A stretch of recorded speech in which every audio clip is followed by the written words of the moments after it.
Edmundo Treviño, ¿cómo estás? Muy bien, Carlos. ¿Tú? También bien, muchas gracias por estar aquí. La verdad es que cuento un poquito de cómo llegué a ti y por qué estamos el día de hoy aquí con esta entrevista que me parece genial. Pero ahí llegando en las redes sociales, vi que ibas a dar un webinar acerca de lo que haces, que ahorita nos platicas.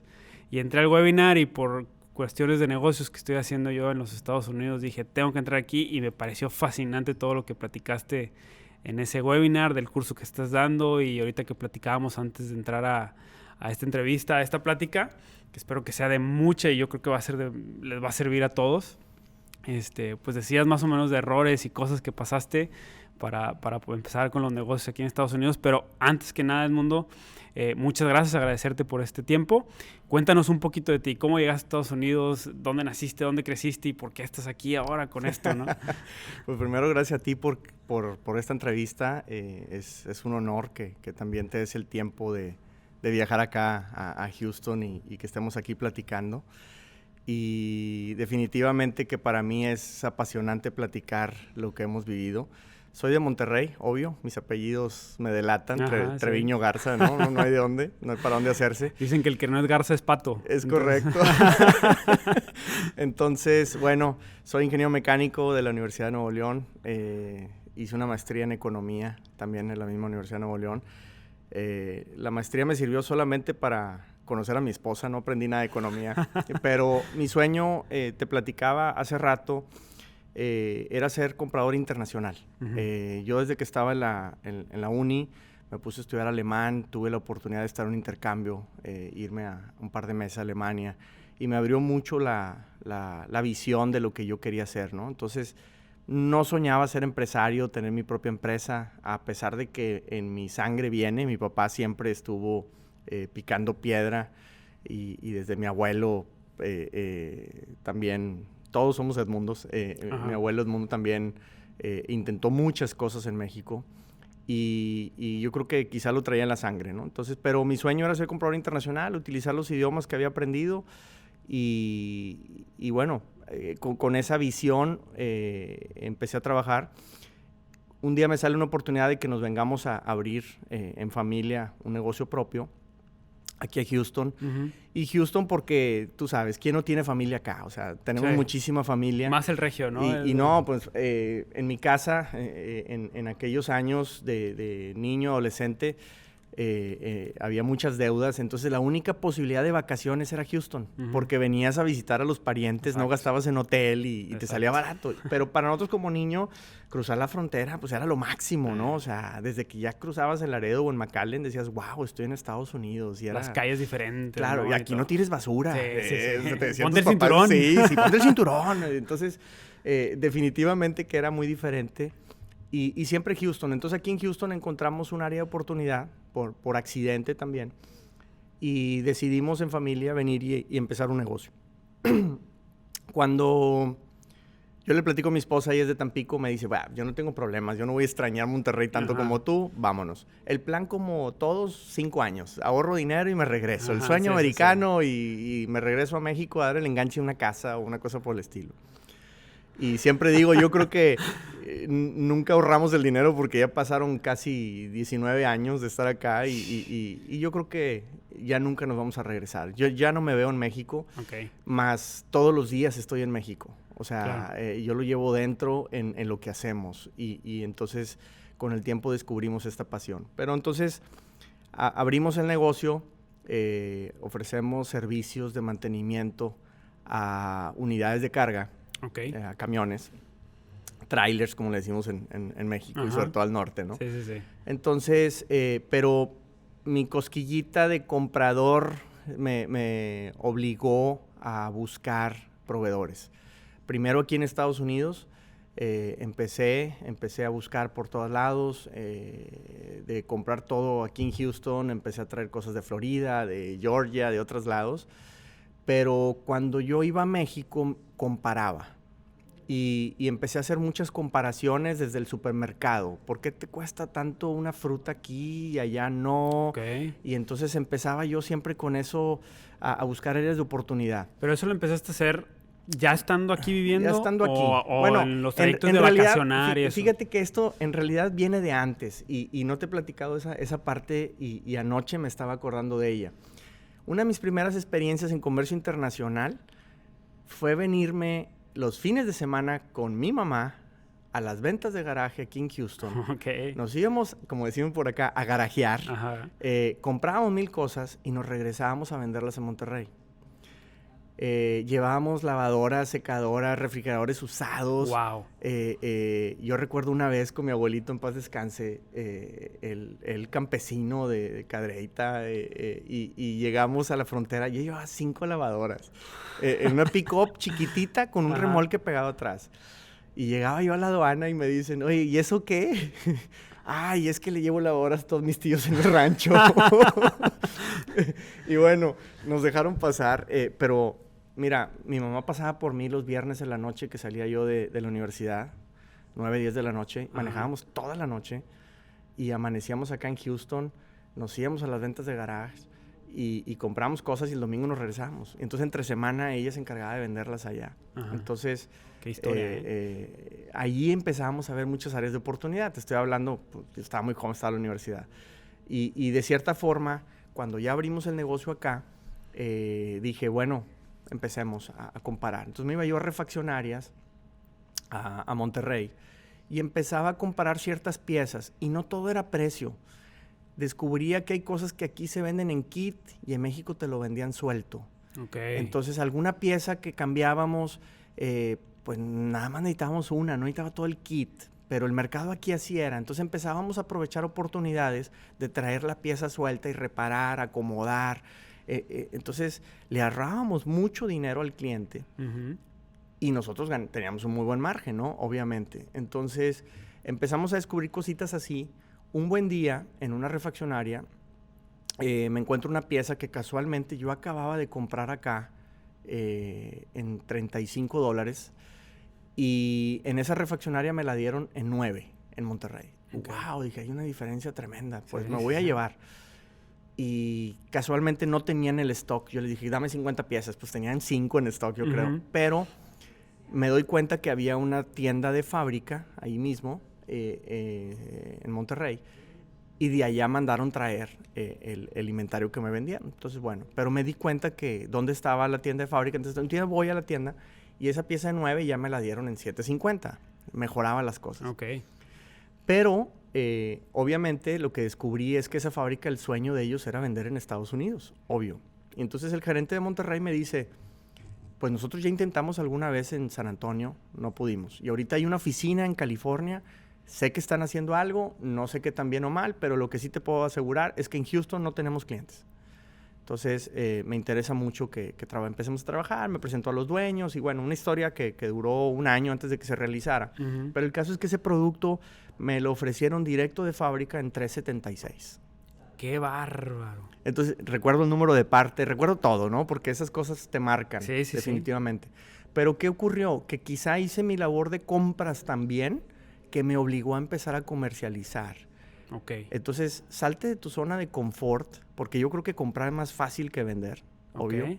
Esa es una de las preguntas que te iba a hacer, porque me llama la atención eso. Sobre todo para mí creo que es más fácil comprar que vender. Ahora, comprar bien quizá ya no es tan fácil como vender. Lo que pasa es que muchos emprendedores, y lo que vemos afuera en redes sociales y todo esto es, ¿quieres ser emprendedor? ¿Quieres ser empresario? Vende. Pero tú me estás ahorita hablando mucho de compra. Exacto. Saber comprar. Entonces hay una diferencia ahí importante, ¿no? Sí, es muy, muy grande porque también, obvio, cuando ya compras con tus propios recursos, pues ya duele, ya es diferente, tienes que ser muy inteligente. Entonces, esa pieza, te digo, empezamos a venir acá. Esa fábrica nos ayudó muchísimo. Nosotros no teníamos los recursos y nos puso unas consignaciones acá muy fuertes de producto, etcétera, porque realmente querían penetrar este mercado. Pero cuando nos dan esos precios, nos obligan, como te digo, a salir de esa zona de confort y entonces, pues, sal a la calle a tocar puertas. Entonces, ya no es lo mismo vender una pieza instalada en tu propio centro de servicio que salir a venderle a tu competencia. Exacto. Entonces, ahí hubo un aprendizaje que nos llevó meses, años, para ser exitosos. Lo logramos. Entonces, un buen día, esta fábrica me dice, Edmundo, te veo en San Diego, necesito hablar contigo. y me mandaron los boletos de avión, llego a San Diego. Yo ya sospechaba que querían hacer algo así. Me preparé un plan de negocios ahí rápido. Y básicamente lo que querían es decirme, voy a cerrar la oficina en San Diego y quiero que te hagas cargo de todo Estados Unidos. Vámonos. Lo que yo no sabía es que nosotros en Houston y una parte de Dallas, San Antonio, etcétera, estábamos vendiendo más que la oficina de ellos en todo Estados Unidos. ¡Wow! Entonces, dice, es que no, it's tiene a no-brainer, como dicen los gringos, ¿no? Ajá. O sea, no hay ni que pensarlo, ¿no? Exacto. Cerraron y nos dieron Estados Unidos. Pues ahora me obligaron a salir de otra zona de confort, que es vende a la competencia tuya aquí talleres en la zona y vete a comercializar por el país, a buscar distribuidores por el país. Entonces, de venderle al latino o al mexicano, ahora véndele al güero, al gringo, al dueño de los negocios. Cuéntame de esa experiencia. ¿Qué es venderle al güero comparado con el latino? Yo te decía antes de empezar que, oye, tú mencionas en tus redes sociales, el gringo es muy diferente. Claro, o sea. Claro. Te estoy platicando una experiencia bonita, porque dentro de esa misma experiencia tuve muchas otras que no nos funcionaron de igual manera o de plano no nos funcionaron. Pero hay un aprendizaje tremendo porque con los años me di cuenta que existe una barrera muy grande y en las redes he venido comentando que ahora estuvo muy de moda Trump con su muro. Sí, en realidad el muro lo empezó Bush, viene de antes, ¿verdad? No es nuevo. Pero se habla mucho de un muro físico y yo creo que hay un muro psicológico que está más alto, más grueso, más fuerte. La barrera que tiene que ver con la cultura de negocios.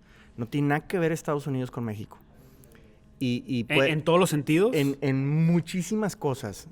Mira, yo hago un ejemplo muy sencillo. El mexicano que vive aquí no es el mismo que vive en Monterrey. Por más que venga de vacaciones alguien de allá y crea conocer Estados Unidos, no conoce, porque no ha vivido. Es diferente, ¿no? Entonces, definitivamente la experiencia de venderle a los gringos, a los güeros, al anglo, por no ser un comentario medio racista de mi parte, pero pues, piensan muy diferente, son muy prácticos, toman decisiones rápidas. No les gusta rebuscar mucho las cosas. En México somos rollerísimos. Muy rolleros. Vendemos mucho rollo.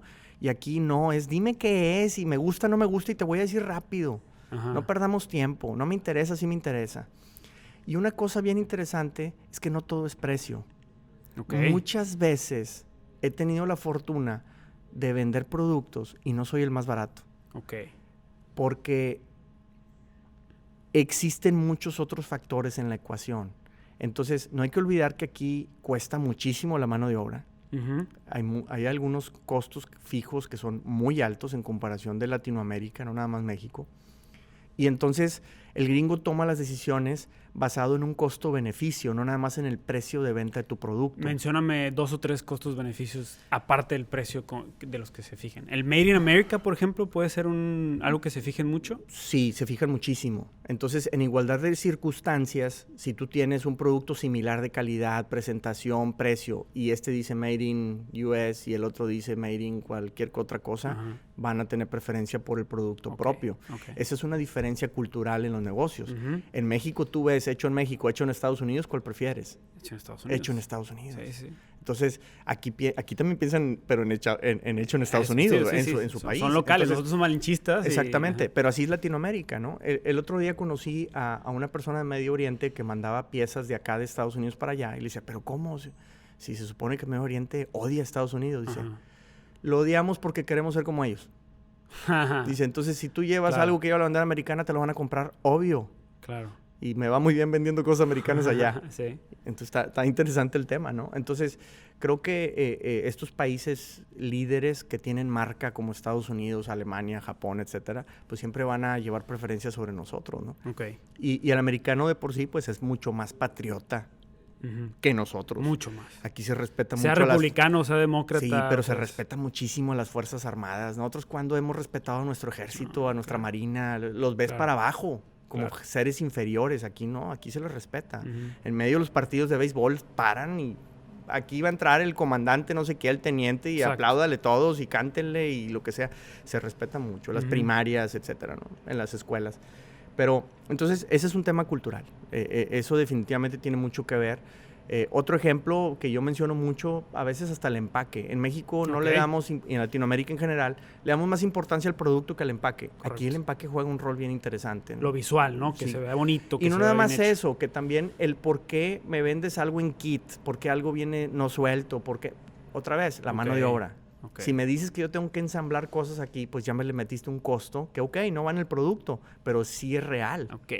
Entonces, o sea, sí se fijan mucho en facilítame la vida, ¿no? Exactamente. El otro día tenemos un muy buen cliente y a lo mejor sonaría un poco a presunción, pero en 2020 para nosotros ha sido, en una distribución que tenemos, un año súper exitoso. Hemos crecido en esa línea en particular, creo que un 500%.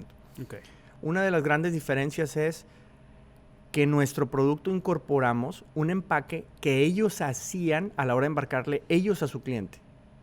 O sea, ellos compran de varios países, almacenan todo aquí en Estados Unidos y cuando reciben una orden de compra por internet, porque ellos venden casi todo en la red, le daban un cierto empaque antes de enviarlo a ese producto. Entonces, un día yo estando en el almacén, le pregunto a uno de los muchachos, oye, ¿y si yo te embarcara el producto con ese empaque que tú haces? Y me dice, pues te besaríamos los pies. O sea, nos ahorras muchísimo tiempo, ¿no? Entonces, a la empresa en Latinoamérica, en este caso en Colombia, le costaba, no sé, 50 centavos hacerlo. Se lo incluimos, lo absorbimos y les estamos vendiendo un montón. Entonces, y creciste el 500%, o sea. Y crecimos el 500%, ¿no? Pero lo tradicional en México o en Latinoamérica en general sería, no, ¿yo por qué voy a hacer eso? Son 50 centavos. ¿Quién me los va a pagar? Claro. Y siempre queremos sacar todo y acabamos no vendiendo. Entonces, creo que hay que abrir mucho los ojos a oportunidades así. Y la gran ventaja que tenemos, sobre todo en México, estamos tan cerca de Estados Unidos que deberíamos de aprovecharlo, en venir a conocer estas necesidades. Y entonces en eso podemos competirle a un chino. Para un chino no es fácil venir a Estados Unidos. De entrada, muchos no hablan ni inglés. A mí me sorprende las expos que vienen y traen a un traductor para 20 puestos, ¿no? O sea, y al traductor ni le entiendes tampoco a veces, ¿no? Y aún así hacen un montón de negocios con Estados Unidos. Entonces, nosotros tenemos la ventaja de estar más cerca, de entendernos más fácil en cuanto a idioma. Creo que deberíamos estar analizando esas pequeñas áreas de oportunidad porque hacen un cambio bien fuerte, ¿no? Entonces, gracias a Dios nosotros le ganamos algunas ventas a la India, que era mucho más barato, por ese pequeño valor agregado que le dimos al cliente, ¿no? Finalmente, ¿pero por qué? Porque estoy aquí, porque lo visité, porque lo vi, etcétera. Y esa venta la hicimos a menos 35 grados centígrados al norte de Estados Unidos. Wow. Entonces, el chino no va a venir en invierno a esas horas, el hindú no va a venir en esos climas. Y el cliente mío me dijo, pensé que no vendrías. ¿Cómo no voy a venir? Pues aquí estoy. Claro. Y finalmente te reditúa. Entonces, como te digo, creo que la barrera en el tema, la cultura de negocios juega un rol importantísimo en poder explotar este mercado. Entonces, el americano piensa muy diferente y nosotros no lo entendemos. ¿Cómo hacerle para yo, cualquier otra persona que nos escuche dice, oye, ya me estoy animando a poner mi negocio en Estados Unidos, lo que hago ahorita, o ahorita hablaremos de por qué venirte, pero ¿cómo puede cambiar esa visión? O sea, venirse con un chip ya un poquito más avanzado y no decir, a ver qué onda, ¿no? O sea, a ver qué pasa, o a ver... En mi caso, te lo digo, yo he venido varias veces como tú, o sea, tengo familia aquí, todo esto, y vienes, y hasta cierto punto empecé a cambiar y decir... Sabes que ya no vengo de turista, ahora quiero venir con el ojo de empresario, ¿no? Poco o mucho ojo de empresario que tenga, pero sí ves cosas distintas y te lleva tiempo comprender la forma en que se hace negocio. Entonces, ¿cómo puedes empezar a cambiar el chip desde allá y no aquí? Es complicado porque finalmente, como bien dices, mucha gente viene de vacaciones, viene al shopping, a esquiar o qué sé yo, y creen que conocen. Y luego, yo hablo mucho de los mitos del empresario. Vamos a un Walmart y vemos que mi producto en Walmart vale $5 y yo lo fabrico y me cuesta $1. Digo, no, hombre, voy a ir y me voy a papear. O sea, Walmart... Yo digo, ¿tú crees que Walmart no lo compra barato? O sea, ¿crees que no lo compra a 1.20 o a 80 centavos? Claro. Y entonces, ¿por qué lo da tan caro Walmart? Porque tiene costos. porque tiene gente que hay que pagar, porque hay seguros, porque hay, etcétera, ¿no? Hay muchas cosas que a veces no contemplamos. Entonces, definitivamente ese viaje vacacional no te sirve de mucho. Tienes que venir en realidad a tocar puertas. Creo que hay que venir a ensuciarse, como decíamos ahorita. Sí. Métete a ensuciarte en el mercado. La semana pasada grabábamos un video y me tiré un contenedor de basura. Entonces yo decía, pues métete a la basura para ver dónde están los patrones de consumo de tu cliente. O sea, y muchas veces lo digo literal. Y de la basura hemos sacado ventas. Pero entonces tienes que venir a ver clientes, intentar venderles para aprender. Pero también siempre digo, véndele a clientes pequeños, no sueñes con un pez gordo para que no te quemes con ese pez gordo de inicio, porque no estás listo. ¿Por qué? Porque no conoces el mercado. Entonces, de hecho, esos grandes peces o el príncipe azul del mercado, el que todos quieren. El Walmart, el H-E-B. Exacto, todos esos nombresotes.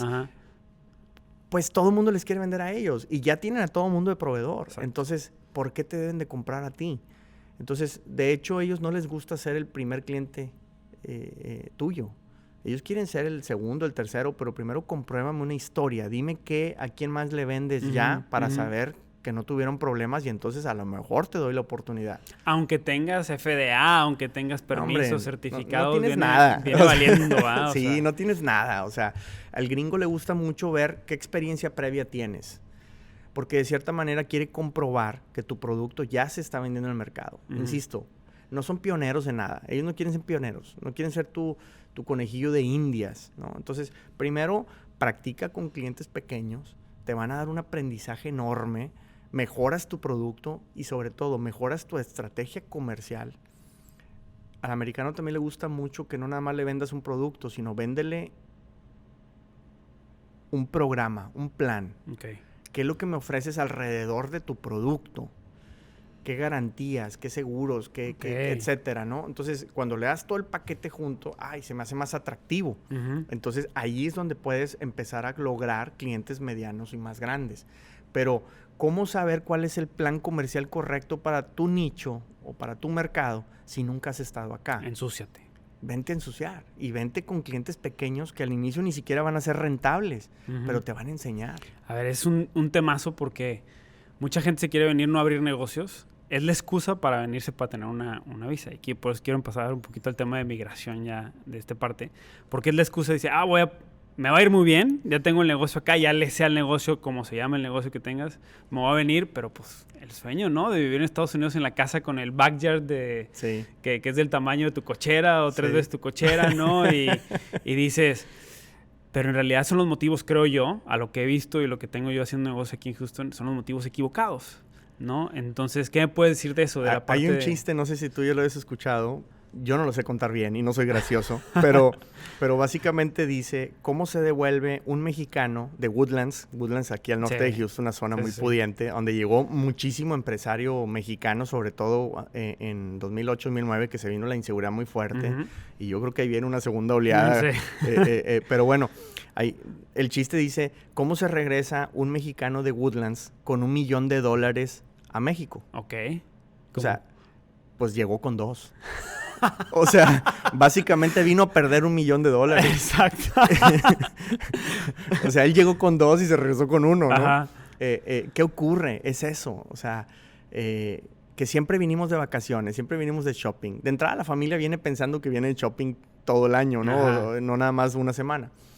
Pero sobre todo, como no conocemos otra vez la cultura, el ambiente de negocios, pues les cuesta mucho trabajo aprender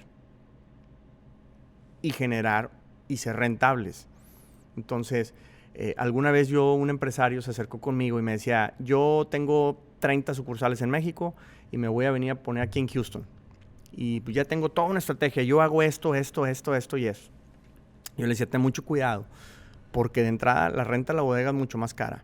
Tiene seguros. Y cada empleado que contrates de almacenista te cuesta lo que un ingeniero allá. Exacto. Entonces, los costos fijos te pueden matar.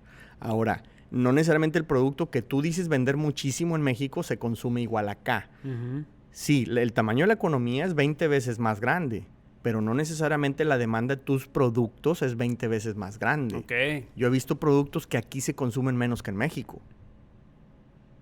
per cápita. Y todo el mundo viene pensando en que... Por 20. Multiplícale 20. por 20 y vas a barrer los dólares. No es cierto. Entonces, ahora, suponiendo que sí sea 20 veces más grande, también te cuesta 20 veces más, quizá, el gasto fijo inicial, la inversión, etcétera. Entonces, no venimos listos y sobre todo venimos con la misma estrategia comercial mexicana a implementarla acá y después de un tiempo truenas porque contrataste un montón de gente de más que no necesitabas. Uh-huh. Te rentaste una bodega demasiado grande, trajiste demasiado inventario, resultó que no se movió, etcétera. Entonces, definitivamente, como te menciono anteriormente, necesitamos venir a experimentar con pequeños lotes, con pequeños volúmenes, con pequeños clientes, que tengan un aprendizaje y ahí te vas creciendo. ¿Y entonces, eso es 20 qué? ¿3 meses nada más? ¿O 20 una semana al mes? ¿O lo vas definiendo? No sé, yo creo que no va a haber una regla, ¿no? Va a depender mucho del producto, el servicio, etcétera. Ahora, hay muchas cosas que puedes hacer desde México, no todo lo tienes que hacer acá. Okay. Entonces, incluso nosotros mismos, pues toda nuestra administración de los negocios que tenemos la llevamos desde México. Y tenemos 15 años así. Para nosotros no es nuevo el home office, ¿no? O sea, gracias a Dios no nos afectó en nada, estamos acostumbradísimos en hacerlo ya desde hace muchos años. Pero entonces, creo que como tú bien dices, el tema, el por qué me voy a Estados Unidos, muchas veces es por huir de la inseguridad o estoy harto de la corrupción, o estoy harto de esto, o quiero una mejor calidad de vida. Experiencia mala. Lo cual es muy válido. Claro. Pero también, si lo planeáramos un poquito más, creo que sería más interesante. Entonces, el otro detalle, y que mencionas en el tema inmigración, mucha gente se enfoca demasiado en sacar la visa. Y dice, es que si ya tengo una visa de inversionista o una visa de trabajo o lo que sea, ya estoy del otro lado. Ya la libré y lo demás es bien fácil. El otro día un gringo me decía, yo veo que ustedes los mexicanos se enfocan mucho en el tema de sacar la visa y creen que es lo más difícil. Dice, y yo que tengo toda la vida viviendo aquí, con lo que más batallo es con mi propio negocio. Sí, claro. Dice, ¿y qué les hace pensar que ustedes saben más que yo? Ajá. O sea, si yo tengo toda la vida viviendo acá. Exacto. Entonces, por eso siempre digo que lo más difícil es el negocio y no la visa. No porque la visa no sea difícil. Tienes que cumplir requisitos, ¿no? Y para eso, pues, qué mejor que un abogado. Yo no soy la persona indicada para decirte qué es lo que necesitas en cada cosa. Pero el negocio te puede llevar, o el éxito del negocio, a que cumplas con esos requisitos, ahora, ¿no? Hace días platicaba con un amigo y tiene una historia muy paralela a la nuestra en cuanto a tiempo, negocios, etcétera, y los problemas que hemos vivido. Y él me decía, en una de esas renovadas de visa que tuve que hacer, yo tenía mucho miedo que no me la fueran a dar, porque mi negocio estaba a punto de la quiebra aquí en Estados Unidos. ¿Y cómo renuevo?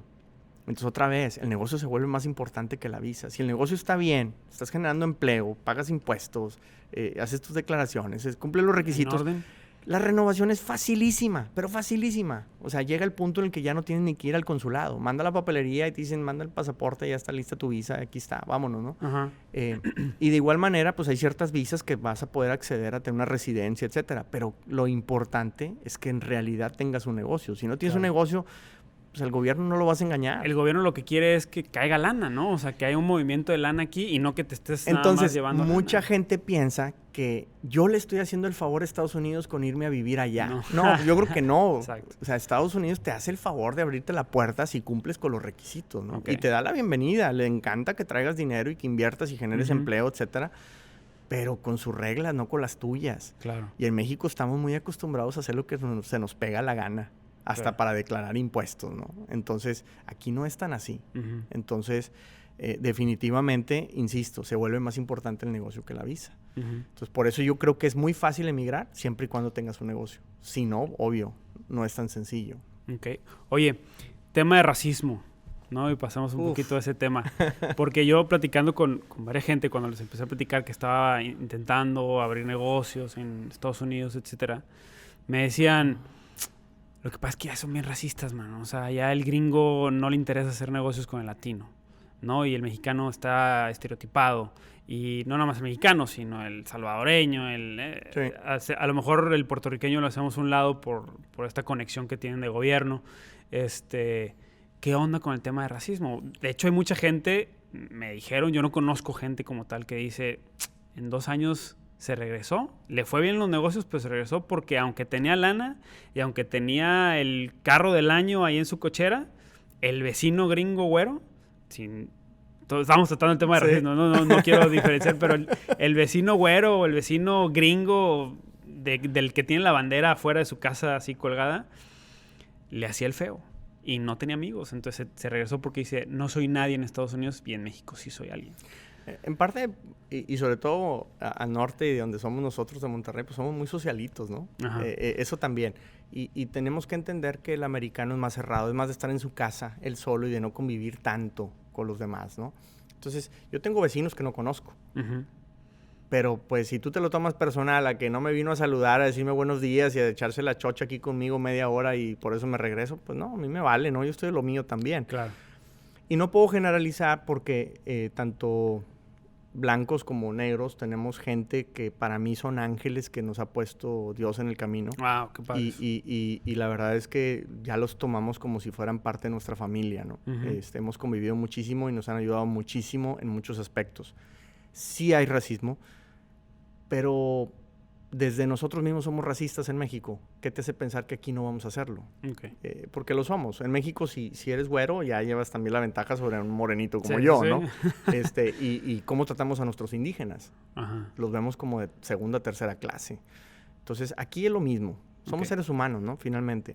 Entonces, sí existe racismo. Yo he tenido varias anécdotas, varios escenarios que también, gracias a Dios, le he dado la vuelta brillantemente y casi creo que les di una cachetada con guante blanco a los güeros que me trataron mal. Pero sí existe, es definitivo, pero existe en todas partes, no nada más aquí.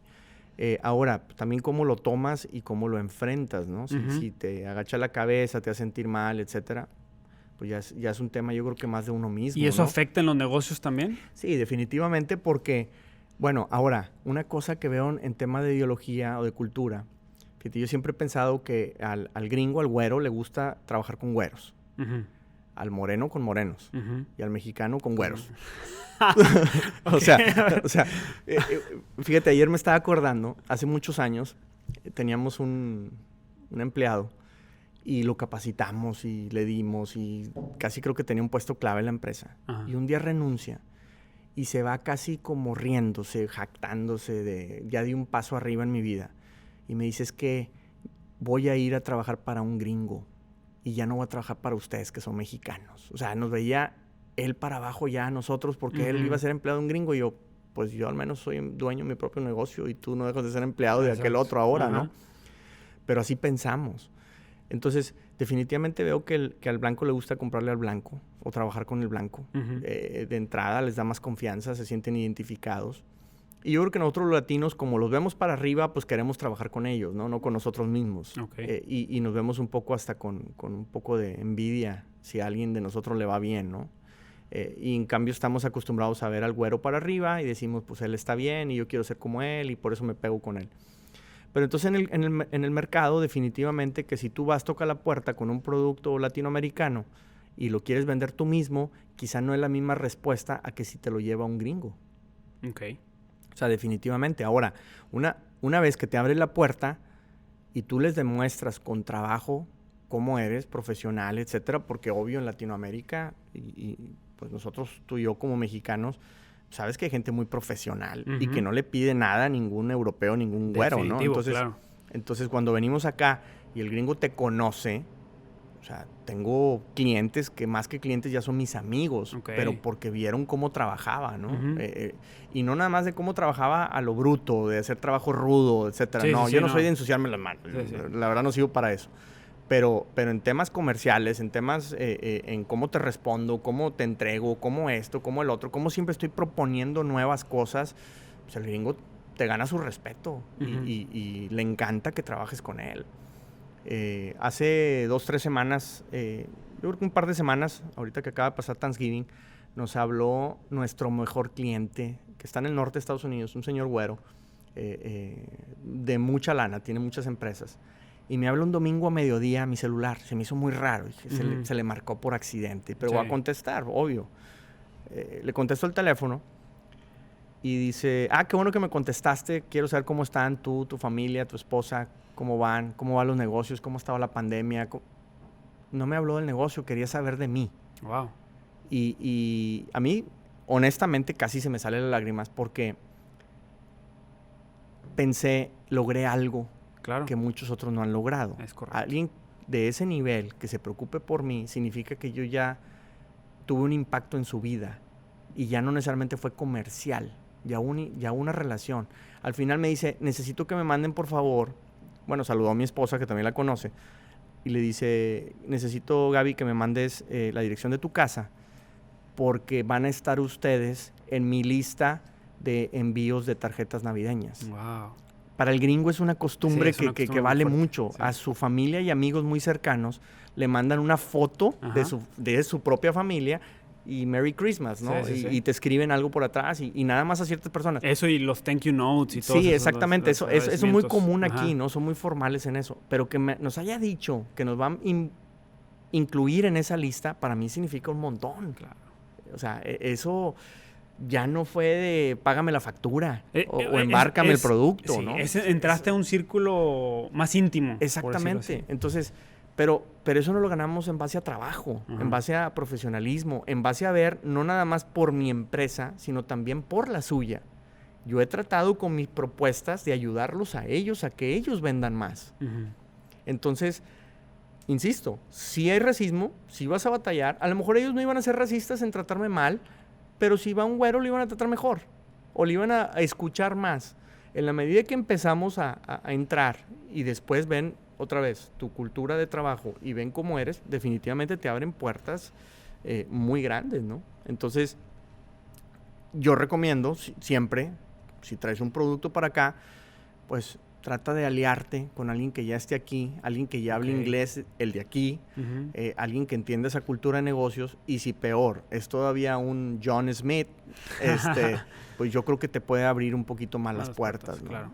Para que vendas los productos, ¿no? Claro. Y si vas a un mercado afro, pues también, contrátate a alguien así, ¿no? Si vas a un mercado latino, pues entre güero y mexicano, pues ahí por ahí te puedes ir, ¿no? Va a depender, ¿no? Okay. Pero trata de adaptarte a ese mercado, ¿no?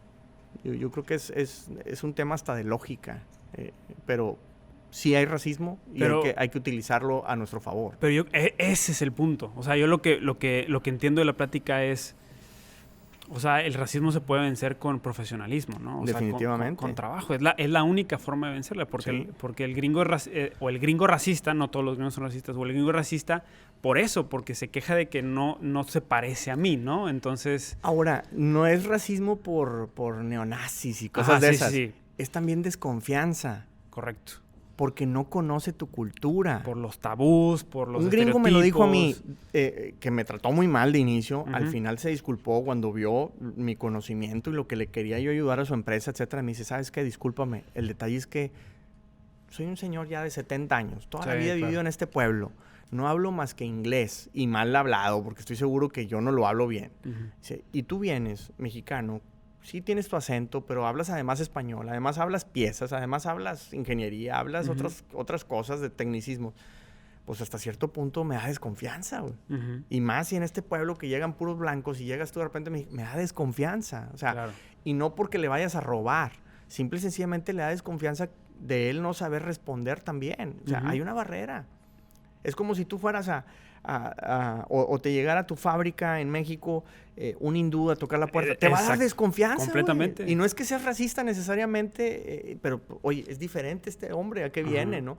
Puede ser blanco, pero si no habla inglés, ay, ¿de dónde es? Y luego, ¿cómo le reclamo si sale algo mal? Correcto. Entonces, exactamente. Entonces, no necesariamente es racismo por racismo. Por color de piel. Creo que también hay una desconfianza natural a lo desconocido. Exacto. Entonces, pues venzámoslo, o sea, trabajemos, propongamos, insistamos, etcétera, pero hay que estar acá y para poder hacer eso, ¿no? Pero sí va a costar un poquito más que en México. Definitivamente. O sea, eso hay que tenerlo muy claro, creo yo, porque no es de que, es que porque allá, como dices tú, es 20 veces más grande la economía, me va a costar menos. Pues no, o sea, es al contrario, te va a costar 20 veces más. Sí. No, o sea, meterle y darle duro y esforzarte y trabajar. Tienes que estar muy convencido que en realidad quieres venir. Yo anoche platicaba con un amigo y socio que hemos intentado muchísimos proyectos en casi 20 años acá y hasta ya con orgullo te puedo decir que el 80% fracasamos. Sí.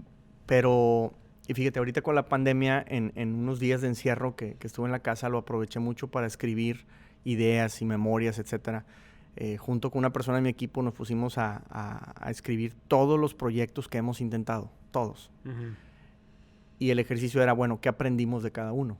Ah, qué buen ejercicio. Y entonces escribimos muchas páginas, nada más con títulos de ideas. Entonces digo, esto una vez se tiene que ser un libro, ¿no? Por explicando cada uno de los detalles que aprendimos. Pero vi que se repetían muchas cosas en diferentes proyectos y hasta en diferentes países. Hemos tenido la fortuna de intentar cosas hasta de Sudamérica, Asia, Europa, no nada más de México. Pero entonces vimos que se repetían ciertos patrones. Entonces de ahí nacen los mitos que te comentaba hace rato, ¿no? De los empresarios. Y entonces al ver esas repeticiones nos damos cuenta que muchos empresarios no están listos para venir acá porque no tienen la apertura de mente que se requiere. ¿A qué me refiero? Muchas veces el que quiere exportar es el que ya es exitoso en su país. Entonces se nos suben los humos. Traemos una soberbia de yo ya conozco el mercado, yo ya sé qué es lo que se tiene que hacer y eso es lo que voy a hacer en Estados Unidos. Y es por eso mismo por lo que fracasas. Porque al ser diferente el mercado te tienes que adaptar y ellos no se quieren adaptar. Una, porque también ya no están dispuestos a ensuciarse porque yo ya tengo un estatus, a mí ya me va bien. ¿Por qué me pides que vaya a chambear otra vez? Ya lo viví hace 30 años, ya no lo quiero volver a hacer. Me gusta andar en mi carrito bien y vestido bien y quiero hacer lo mismo acá. Exacto. Y acá hace volver a empezar de cero. Peor aún, yo a veces hablo de que acá venimos a empezar de -10, no de cero. Sí. Porque finalmente tienes una curva de aprendizaje muy fuerte. Entonces, no es lo mismo, si ya creciste en México, irte a Centroamérica, porque es hasta cierto punto más similar, tienes el idioma, etcétera, pero Estados Unidos no. Estados Unidos no tiene ni el idioma. Entonces, sí hay un aprendizaje. Y creo que los empresarios muchas veces no estamos dispuestos a hacer esos esfuerzos adicionales. No, es que mi producto así lo vendo y si quieres. No, espérame, pues Estados Unidos no es si quieres, compadre. Es tú si quieres vender, claro. Adáptate al mercado. Exacto. Entonces, esa soberbia, esos humos muy arriba que traemos a veces en nuestra mentalidad no nos ayudan. Entonces, definitivamente veo que hay ese problema muy grave. Oye, me gusta porque estamos entrando un poco al tema que no tiene nada que ver con números, ¿no? Sí. Que yo creo que tiene mucho que ver y quiero entrar un poquito ya para ir terminando este episodio. ¿Qué hábitos? Voy a entrar un poquito más en la parte personal, si me permites, y hasta donde tú quieras. ¿Qué hábitos has cambiado que tenías en México y que ahora los tuviste que cambiar aquí? Que te han llevado a un éxito. Fíjate, una de las cosas más locas que anoche me acordaba también, aquí ya nos acostumbramos a andar sin efectivo. En México es todo paga en efectivo. En parte porque quieres evadir impuestos, ¿no? Ya todo el mundo anda con ese tema. Sí. Pero yo aquí tengo años de no traer efectivo. Es todo tarjetas de crédito. Obviamente las tienes que saber utilizar. Sí. Pero sí cambió. Yo recuerdo cuando fuimos de luna de miel, traíamos puro cash y no traíamos una tarjeta de crédito. Y aquí ya sin tarjeta de crédito no puedes rentar un carro. Y dije, ¿cómo le hice hace 20 años? Wow. ¿No? Cambia mucho las cosas. Te adaptas mucho a ese tipo de detalles, a manejarte más electrónico. Yo aprendí mucho el tema de fiscal. Me puse a estudiarlo mucho para la empresa y a título personal. Casi no utilizo contadores, yo hago mi propia declaración, etcétera, porque me ha gustado entender el sistema, ¿no?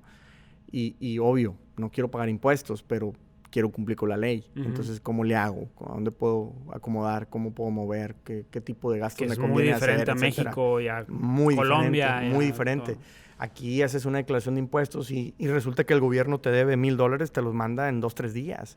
Allá te da miedo pedirlos porque te va a caer una auditoría, sí, ¿no? Porque exacto. ¿Cómo es posible que te tengan que regresar? Entonces, ese tipo de detalles, pues a mí me han ayudado mucho, ¿no? A aprender a cómo manejarme. Y luego, pues vas aprendiendo que acá en México te da mucho miedo pedir prestado. Aquí utilizas más el crédito porque las tasas también son más bajas, ¿no? Entonces, estaba viendo que ahorita una tasa de interés para una casa en compra anda como el 2%. O sea, sí. No es nada. Yo la tengo en 2 punto no sé qué. Y entonces a la hora de decir, mando el pago, oye, pues la voy a pagar antes. No te conviene. O sea, tienes que mantener esa hipoteca lo más que puedas porque el cash también no vale. Necesitas invertirlo en otras cosas, ¿no? Entonces mejor sácale jugo y pues hay deudas muy baratas, ¿no? He sacado carros aquí a 5 años sin intereses. Pues no te conviene pagarlo antes. O sea, definitivamente, ¿no? Entonces, hay muchos instrumentos de deuda que convienen a título personal y obvio para los negocios también. Y pues aprendes a trabajar un poquito más con eso para poder crecer en ese aspecto, ¿no? ¿Qué rol ha jugado tu esposa en toda esta parte? Todo. Acá, si no trabajan los dos, es muy difícil salir adelante, ¿no? Hace muchos años me traje una persona de Monterrey a que me ayudara en la empresa y su esposa nunca trabajó. Entonces, otra vez, los costos te matan. Entonces, sí te obliga mucho a que en pareja te apoyes, ¿no? Mi esposa ha sido un pilar impresionante en todo esto porque pues ella está muy involucrada en el negocio, nos ayuda en la administración. Yo ahora digo que incluso ella trabaja más que yo. Y sí, porque se apasiona, ¿no? También le gusta lo que hacemos, lo que hemos logrado y pues se siente, obvio, muy útil. Entonces, definitivamente que juega un rol, pero primordial, ¿no? Sin ella no estuviera yo aquí, no hiciéramos nada de esto, ¿no? O sea, no le gusta dar la cara, pero la realidad es que se lleva mucho de todo esto, ¿no? Y en nuestro negocio personal o el familiar inicial, mi mamá, no te imaginas. O sea, también. O sea, las mujeres, es increíble el poder que tienen en la vida, ¿no? Y a título personal te lo digo, pues es una ayuda, un soporte increíble que nos han dado como familia. Te lo pregunto por el tema de que pues, uno piensa, soy empresario, ¿no? O las mujeres, ¿no? Soy empresaria. Pero si estás casado, si tienes una pareja o piensas hacerlo, creo que es de los dos, ¿no? Entonces, sí, definitivamente es de los dos. Trabajo no, pero tiene que haber un acuerdo, ¿no? Y de que hay... Me gusta mucho lo que dices de que hoy es un pilar grandísimo. Y yo recuerdo cuando abrimos el negocio, nos tardamos mucho en poder construir. Aquí es complicado, muy burocrático. Pero cuando nos dieron el permiso y empezamos a construir, ya para terminar, yo tengo una fotografía en mi mente, mi esposa y yo pintando el piso una madrugada, con la intención de a ver si ya abrimos mañana, pero ella estaba ahí junto conmigo, pintando, manchándose, ensuciándose, o sea, juntos. Y la verdad es que yo disfruto mucho trabajar con ella y a veces nos extrañamos mucho ahora que estamos un poquito más separados porque yo me voy a una oficina y ella a otra, pero como 15 años estuvimos 24/7 juntos, o sea, trabajando y después, obvio, en la casa. Y hasta muchos amigos se asustaban. ¿Cómo le haces? O sea, ¿cómo puedes estar todo el día con tu esposa? O sea, no, pues me llevo bien, ¿no? Más que mi esposa a veces es mi amiga y entonces en ese aspecto nos ayuda mucho. Pero definitivamente creo que el trabajo en conjunto se vuelve primordial para poder hacer algo, ¿no? No quiero decir que no se puede hacer solo. Seguramente hay empresarios que sí lo hacen. Pero yo estoy seguro que la mayoría tienen una super esposa que se los lleva de calle a ellos. A ver, entonces, ¿tú crees que el éxito que tienes ahorita hubiera sido el mismo sin tu esposa? No. No. Es muy, muy complicado, muy difícil. Definitivamente tienes que tenerla contigo. Padrísimo. Es que los negocios también es eso. Hay que verlo todo integral, creo yo, por eso. Fíjate, muchas veces lo hemos platicado ella y yo. Y ella muchos años me decía, oye, tengo curiosidad de si no debía haber yo trabajado en un banco, en otra cosa, y dejarte a ti con el negocio solo, ¿no? Y también yo le decía, pues sí, nada más que olvídate de que vamos a tener vacaciones juntos, que vamos a poder viajar, estar con los hijos, ir al juego de fútbol, etcétera. Entonces también el negocio te da unos beneficios tremendos, ¿no? Ese poder de decisión de decir, ¿sabes qué? Este verano nos lo pasamos en España. Entonces... Y manejas el negocio desde allá y los dos están juntos o sea... Claro, estamos al pendiente de una manera u otra, ¿no? Exacto. Entonces sí, definitivamente que es algo muy diferente y en mi opinión es primordial, ¿no? Sí. Para terminar, Edmundo, 3 consejos que le puedas dar a las personas que están diciendo, quiero no emigrar, quiero poner negocio en Estados Unidos. 3 consejos. Híjole, me la pones complicada. No sé. Lo que tú digas, me hubiera gustado que me hubieran dicho esto antes de venirme. Me hubiera ahorrado 5 años de chamba, 5 años de esto. Lo que decía ahorita, deja a un lado el éxito que tengas, la soberbia que pudiéramos crear y ven con humildad este mercado. Aquí no eres nadie. y ven a crear una marca, un nombre. Entonces, primero ven y aprende y después ahí seguramente vas a lograr éxito porque se puede. O sea, no es que uno sea un genio, no somos gurús, no somos nada. Simplemente tenemos una experiencia y nos pusimos a chambear, a trabajar y lo logramos. Exacto. Entonces, primero que nada, ven con humildad, ¿no? Creo que ese es un punto muy, muy importante. Número 2, trata de aprender lo más que puedas de la cultura de negocios. O sea, ve y visita clientes, ve a las expos, pero no vayas necesariamente a tratar de vender así tan abiertamente. Ve a aprender, escúchalos, trata de descubrir necesidades. Y tercera, el precio no te sirve de nada. Okay. O sea, obviamente es una variable, te la van a preguntar, pero no creas que tienes que ser el más barato para poder vender aquí. Es más, no eres el más barato. A Estados Unidos le vende todo el mundo y nunca vas a ser tú el que esté mero abajo en el precio. Siempre va a haber alguien más barato que tú. Entonces, mejor piensa en cómo puedes diferenciarte. Me gusta mucho esa palabra, diferenciación. A mí me da mucho miedo morirme y que la gente piense que fue uno más del montón que estuvo en esta tierra. Yo quiero ser diferente. Y creo que en el negocio debemos ser diferentes. Trata de salirte donde están todos los tiburones peleándose por el mismo pescado y donde está pura la sangre, ¿no? Vete a un océano azul, como dice el libro, ¿no? La diferenciación es primordial y la diferenciación no es el precio.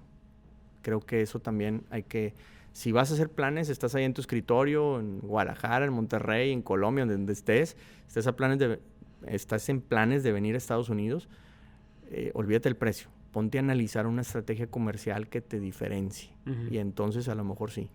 Ok. Y última pregunta para irnos. Es una pregunta que les hago a casi todos. Tú estás empezando a hacer contenido, ya tienes algún tiempo haciendo contenido. Fue como yo llegué contigo y tu webinar y todo esto.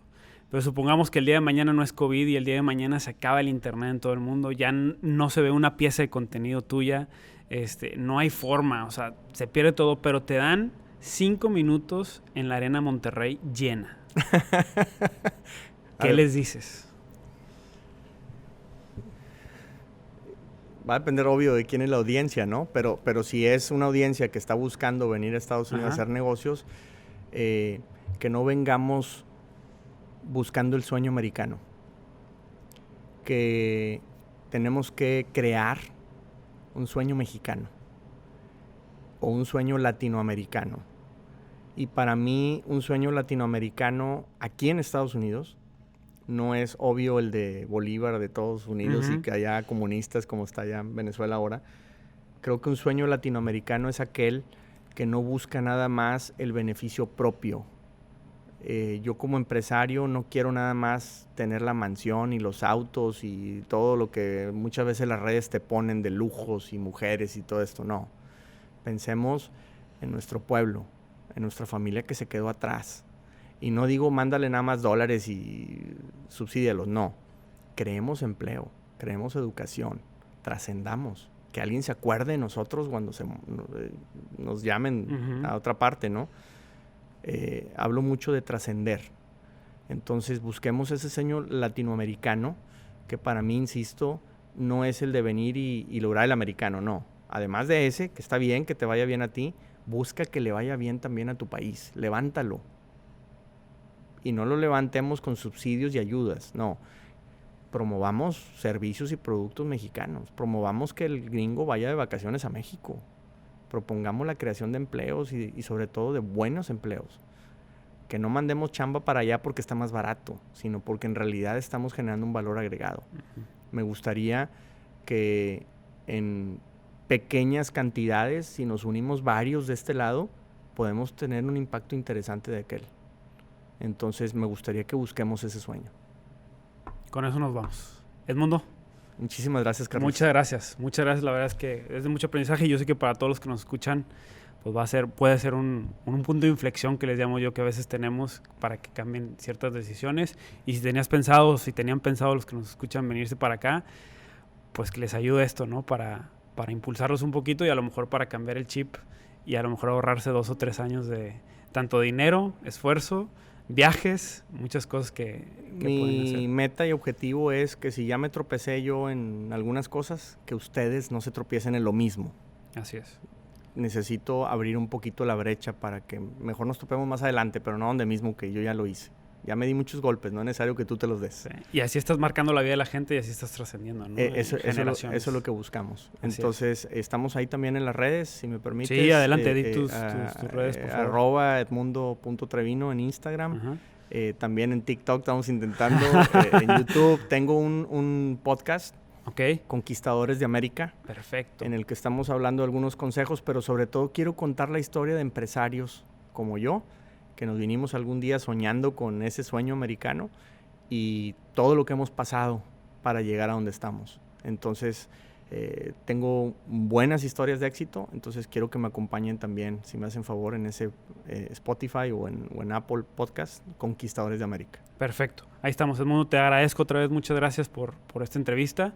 Y sé que si ya tienes éxito ahorita, viene un éxito mayor potencializado en un futuro. Que así sea. Sale. Muchas gracias. Gracias, amigos.